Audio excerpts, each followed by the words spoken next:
BRS ఓడిపోవడంతో data ధ్వంసానికి కుట్ర చేసిరట. హరీష్ రావు ఒత్తిడితోనే శ్రవణ్ రావుతో సంప్రదింపులు. న్యాయస్థానానికి సమర్పించిన అఫిడవిట్లో పోలీసుల వెల్లడి. హరీష్ రావు చుట్టూ ఫోన్ ట్యాపింగ్ ఉచ్చు బిగుస్తున్నది. ఫోన్ ట్యాప్ చేసిరు అధికారంలోకి రావడానికి. అపోజిషన్ పార్టీ లీడర్లు ప్రశ్నించే వాళ్ళు లేదు, వాళ్ళకు అనుకూలమైన వ్యాపారాలు కావచ్చు, లేకపోతే హీరోలు కావచ్చు, హీరోయిన్లు కావచ్చు, వాళ్ళకి ఏ అవసరం ఉంటే ఆ అవసరం కోసం ఫోన్ ట్యాపింగ్ని వాడుకున్నారు. అల్లుడు ఒక దిక్కు వాడిండు, కొడుకు ఒక దిక్కు వాడిండు, అయ్య ఒక దిక్కు వాడిండు, సడకుని కొడుకు ఇంకో దిక్కు వాడిండు, కూతురు ఇంకో దిక్కు వాడిండు. ఎవరికి నచ్చినట్టు వాళ్ళు వాడిరు.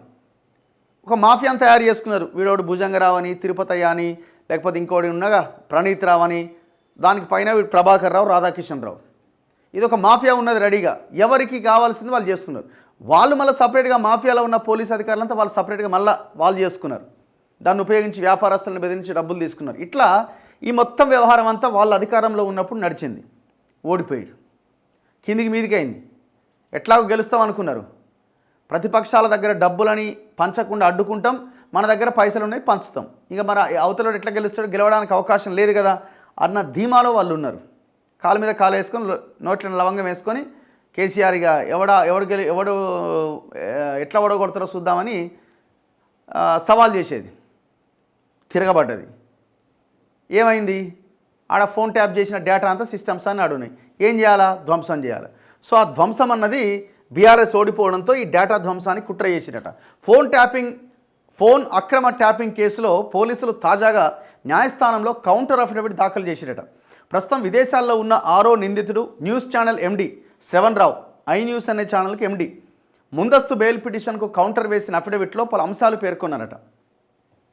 స్పెషల్ ఇంటెలిజెన్స్ బ్రాంచ్ మాజీ ఓఎస్డీ ప్రధాన నిందితుడు ప్రభాకర్ రావు, టాస్క్ ఫోర్స్ మాజీ ఓఎస్డీ రాధాకిషన్ రావు, అదనపు ఎస్పీలు ఎవరైతే సస్పెండ్ అయ్యారో Bhujangarao, Tirupatanna, news channel MD Shravan రావులు ఫోన్ ట్యాపింగ్ అంశాలపైన పలు సందర్భాల్లో ఎస్ఐబి కార్యాలయం, Begumpet Haritha plaza hotel, marigold hotel, జూబ్లీహిల్స్లోని శ్రవణ్ రావు ఇంట్లో సమావేశాలు నిర్వహించారని వివరించారు. శాసనసభ ఎన్నికలకు ముందు శ్రవణ్ రావు నియోజకవర్గాల వారీగా చేయించిన రాజకీయ సర్వేలో బీఆర్ఎస్కు 50 సీట్లు దాటే పరిస్థితి లేదని తేలింది. ఇదే విషయాన్ని ప్రభాకర్ రావుతో జరిగిన సమావేశంలో శ్రవణ్ రావు వెల్లడించారు. ఈ క్రమంలోనే వ్యాపార వర్గాలు, నిర్మాణ రంగ కంపెనీల వారు బీఆర్ఎస్ ప్రత్యర్థులకు పంపే నగదు పైన అంటే పైసలపైన దృష్టి పెట్టిండ్రు. ముఖ్యంగా హైదరాబాద్, సైబరాబాద్, రాచకొండ కమిషనరేట్ల పరిధిలో అలాంటి సంస్థలను గుర్తించి నిఘా విస్తృతం చేశారని, ఇన్ని ప్రయత్నాలు చేసినా ఎన్నికల్లో బీఆర్ఎస్ ఓడిపోవడంతో ప్రభాకర్ రావు, ప్రణీత్ రావు ఎస్ఐబి డేటాను విధ్వంసం చేయాలనే కుట్రకు తెరలేపినట్టుగా వెల్లడించారు. ఇదే విషయాన్ని రాధాకిషన్ రావు, భుజంగరావు, శ్రవణ్ రావులకు తెలిపారని వివరించారు. వాయిస్ ఓవర్ ఇంటర్నెట్ ప్రోటోకాల్ను వినియోగించుకొని వాట్సాప్ సంభాషణల హిస్టరీతో పాటు ఇతర యాప్స్ గ్యాలరీలోని ఇమేజ్లు, వీడియోలు తొలగించడం ఎలాగో సూచించినట్టుగా తెలిపారు. అలా తమ ఫోన్లను, ట్యాబ్లను, పర్సనల్ ల్యాప్టాప్లను ఫార్మాట్ చేయడంతో పాటు ఎస్ఐబిలోని హార్డ్ డిస్క్లను, పెన్ డ్రైవ్లను, పత్రాలను, డైరీలను, ప్రింటౌట్లను ధ్వంసం చేయడం పైన నిందితులంతా కలిసి చర్చించి నిర్ణయం తీసుకున్నారని అఫిడవిట్లో పేర్కొన్నారు.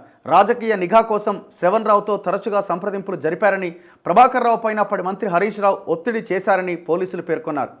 బీఆర్ఎస్ అభ్యర్థులపైన పోటీ చేసే ప్రత్యర్థుల ఫోన్ నెంబర్లపైన నిఘా ఉంచాలని శ్రవణ్ రావు సూచించిన మేరకు ప్రణీత్ రావు తన బృందంతో ప్రొఫైళ్లు తయారు చేసి నిఘా పెట్టారు. ఆ ఫోన్ నెంబర్లలో సాగే సంభాషణలను రహస్యంగా విని సేకరించిన సమాచారాన్ని ప్రభాకర్ రావుతో పాటు శ్రవణ్ రావుకు ప్రణీత్ రావు చేరవేసేవారని తెలిపారు. మూసీలో దొరికినవి ఎస్ఐబివే.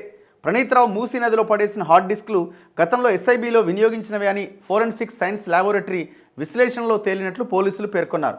మూసీ నదిలో దొరికిన హార్డ్ డిస్క్ సీరియల్ నెంబర్ల ఆధారంగా ఇవి ఎస్ఐబికి చెందినవే అని నిర్ధారించారు అని తెలిపారు. అయిపోయి ఇంకేముందాడా?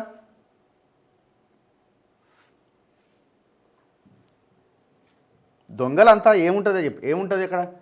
కానీ ప్రజలు మాత్రం అద్భుతమైన తీర్పు ఇచ్చారు.